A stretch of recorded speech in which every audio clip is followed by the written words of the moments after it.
2 माह पूर्व सूचक बहादुर यादव निवासी नीलवाड़ द्वारा थाना बेनूर में आकर घटनास्थल ग्राम गोहड़ा पहाड़ी जंगल में एक अज्ञात महिला का शव मिलने से रिपोर्ट दर्ज कराया गया था, जिस रिपोर्ट के आधार पर थाना बेनूर ने मर्ग धारा कायम कर प्रारंभिक जांच एवं पंचनामा कार्यवाही कार्यपालक मजिस्ट्रेट द्वारा एफएसएल टीम कांकेर द्वारा जांच उपरांत मेडिकल कॉलेज जगदलपुर से शव का पीएम कराया गया। पीएम रिपोर्ट में अज्ञात महिला के सिर में गंभीर चोट पहुंचाकर हत्या किया जाना पाए जाने से थाना बेनूर में अपराध कायम कर विवेचना कार्यवाही में लिया गया। मामले की गंभीरता को देखते हुए थाना प्रभारी बेनूर को मामले में त्वरित कार्यवाही कर आरोपी को गिरफ्तार करने निर्देशित किया गया था, जिस पर आरोपी का लोकेशन ट्रेस होने पर अलग अलग टीम रवाना कर आरोपी एक सोमारो राम सलाम पिता दौजन सलाम उम्र 33 वर्ष निवासी कोंगेरा थाना झारा को तमिलनाडु से एवं आरोपी 2 सुकासिंग सलाम पिता असाडू सलाम उम्र 30 वर्ष निवासी कोंगेरा थाना झारा से दबिश देकर पकड़ा गया।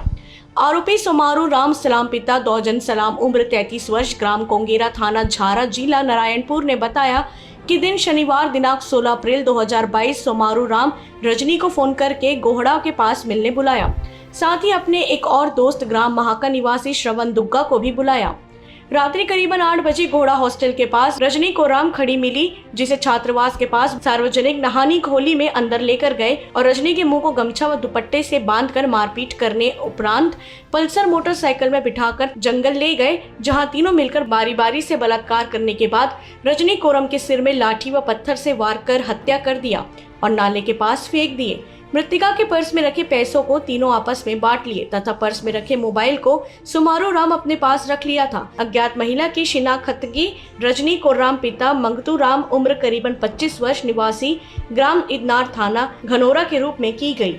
नारायणपुर से अल सबरीन नाज कुरैशी की रिपोर्ट। नीलवाड़ निवासी बहादुर यादव इन्होंने अप्रैल माह में बेनूर थाने में आके एक सूचना दी थी कि एक डेड बॉडी जंगल में पड़ी हुई है, वो गोहड़ा पहाड़ी जंगल है, वहाँ पर एक डेड बॉडी पड़ी हुई जो डिकम्पोज है, उसके चेहरा पर पहचाना नहीं जा सक रहा है। तो उस पर पुलिस ने तुरंत ही एक्शन लिया और उस डेड बॉडी को, क्योंकि उसके चेहरे से कोई पहचान नहीं हो पा रही थी, पुलिस ने उसको प्रयास किया, आसपास उसकी शिनाख्ती का प्रयास किया और इसके पश्चात उसको पोस्टमार्टम रिपोर्ट के लिए उसको जगदलपुर भेजा गया, क्योंकि वो डिकम्पोज हो गई थी बॉडी। जब पोस्टमार्टम रिपोर्ट आई तो उसमें उसके सिर में चोट आई थी, उससे उसकी मौत की पुष्टि हुई। पुलिस ने इस पर अपराध पंजीबद्ध किया। इसके पश्चात जो पुलिस के सामने जो बड़ी चुनौती थी कि उस अज्ञात मृतक महिला की शिनाख्ती करना, तो हम लोगों ने उसके कपड़े के आधार पर उसके फोटोग्राफ्स हमने रखे थे, उसको लोगों को दिखाते रहे।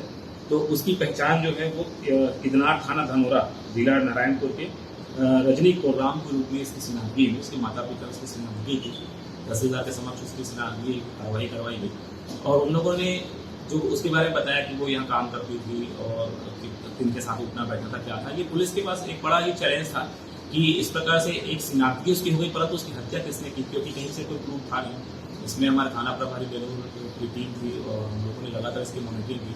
कुछ मोबाइल के कॉल डिटेल्स हम लोगों ने निकाले जिससे इस महिला की बातचीत होती थी। तो अंतिम समय पर जिससे इसने बात की उस नंबर को के विषय हम लोगों ने कार्य करना शुरू किया कि ये व्यक्ति कौन है।